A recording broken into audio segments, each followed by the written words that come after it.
What's going on, everybody? Hank Harrison, Harrison Boys Outdoors, bringing y'all a tournament video.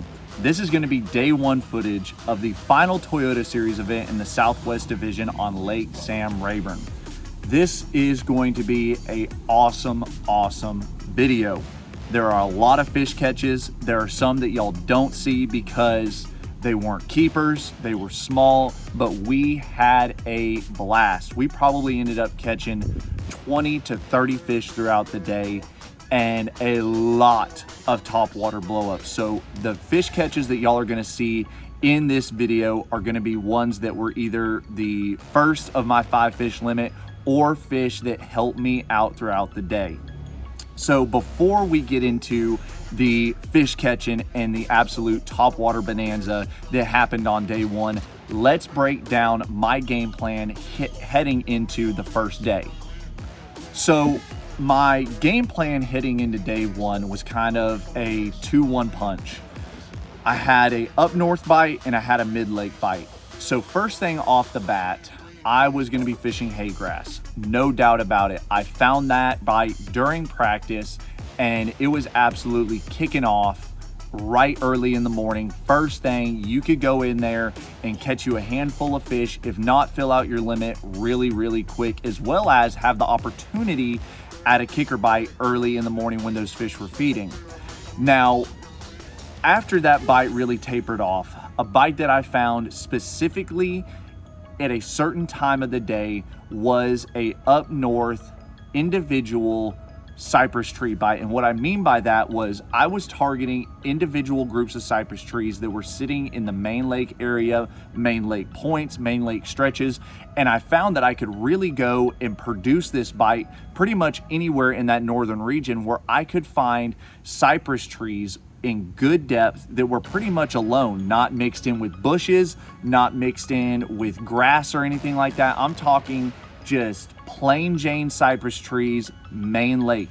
And what I was doing to really fish those trees effectively was I was going up to them, staying relatively far away and live scoping up to those fish, panning around those trees, using my live scope and targeting individual trees and fish that I could see using a Yum Dinger wacky rig style and Texas rig style.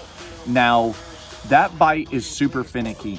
And the reason is because if you get there too early and you don't hit it at the right time, those fish are gonna be super spread out. They're not gonna be really grouped up underneath those shadows and around those trees, because early in the morning, those fish are feeding, they're out spread out chasing bait, and they need time in sunlight to get grouped up underneath there for you to be able to skip a wacky rig dinger up underneath there and really fish those areas effectively.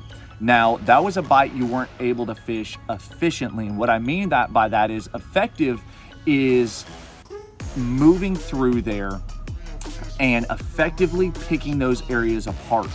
Efficiently is being able to move through an area efficiently, not spending too much time, not wasting time, getting in there, making the cast you need to, and getting out of an area. So that was a bite that realistically, it's not a time waster because I caught bigger fish doing that in practice, whether they be, good keepers or catching those 3 to 4, even touching 5-pound fish in practice. So I knew I could go get a kicker bite up there as well as catch fish, but I knew that I didn't need to spend too much time out there, because once that sun got high and those fish got grouped back up into the hay grass, you could go fish that hay grass and those fish were able to track that bait, I mean, from a mile away. And I'm talking about sharking at it.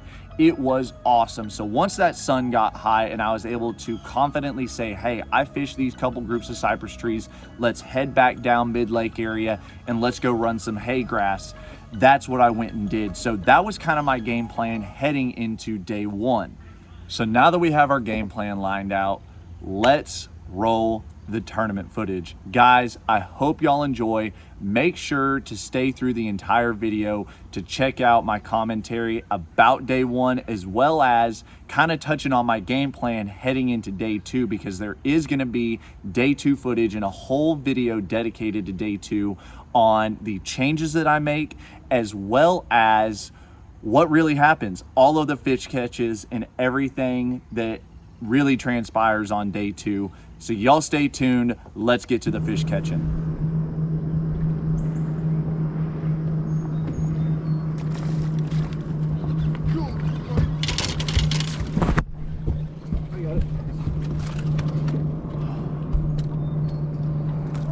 Golly.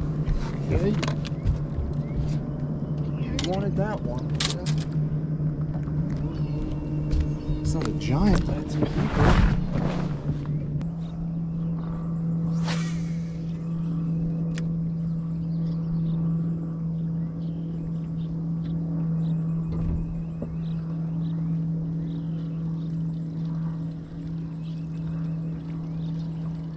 Oh, I will pull.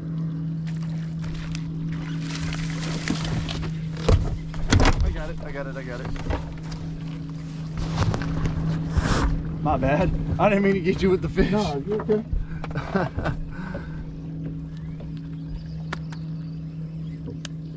Number 2. They're out here on a little bit outer stuff right now.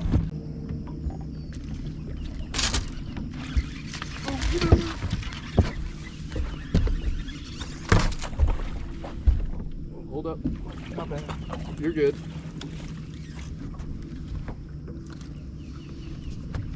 Thank you, sir. All right.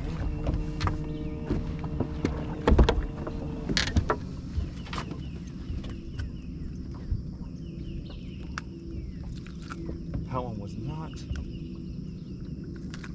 coming off. Hey, number 3.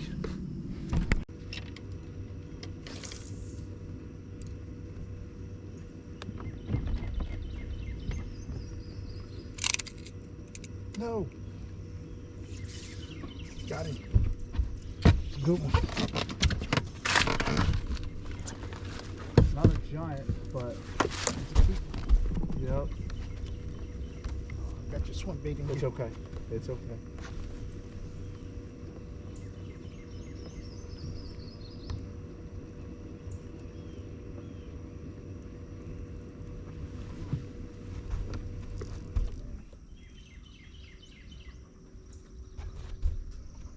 Right here. Nope. Right here. Oh, number 4. Thank you, sir. He's barely going to be a keeper.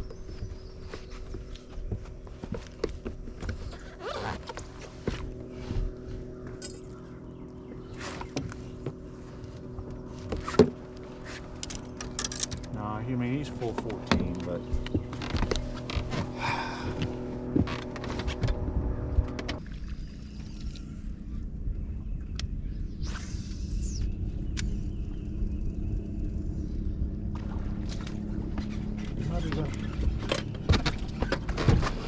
Good one.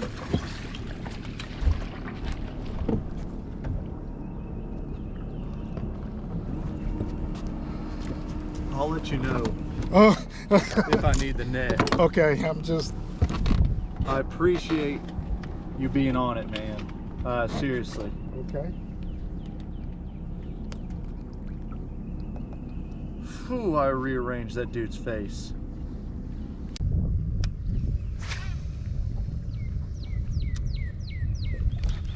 God almighty.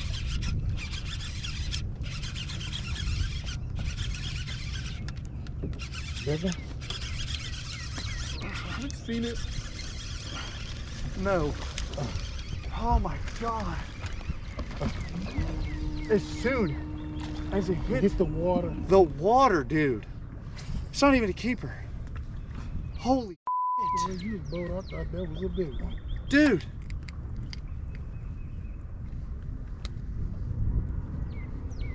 Oh my gosh. Oh, like it wouldn't surprise me if that fish tracked it in the air. Holy shnikes.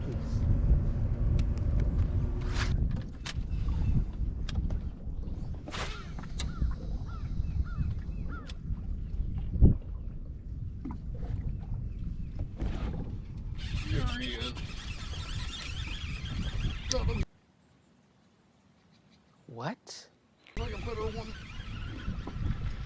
of course I'm saying it's a better one and I'm skiing it in. Estuve daba mi taco y me caí al suelo. Yo ya cogía los tacos, los arrastraba.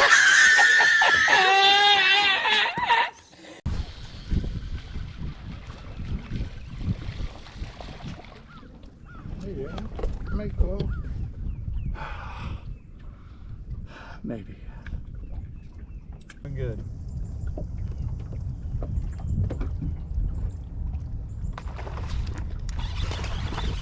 God almighty. That'll help. Uh-oh.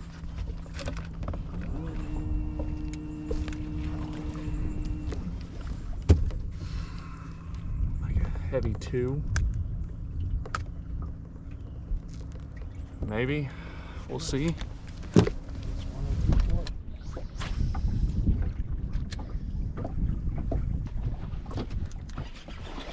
There's a better one.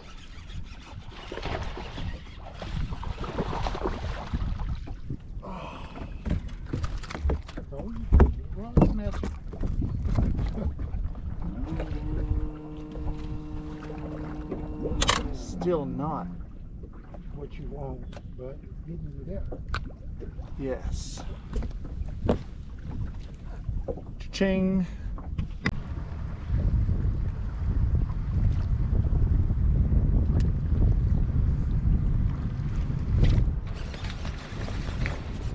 I got one.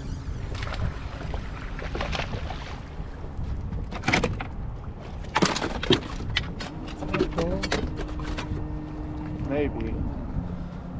I don't think so, though.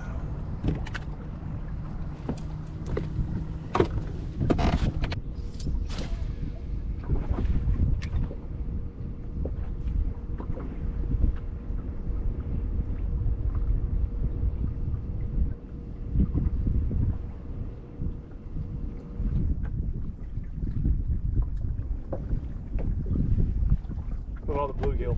Holy. Yeah.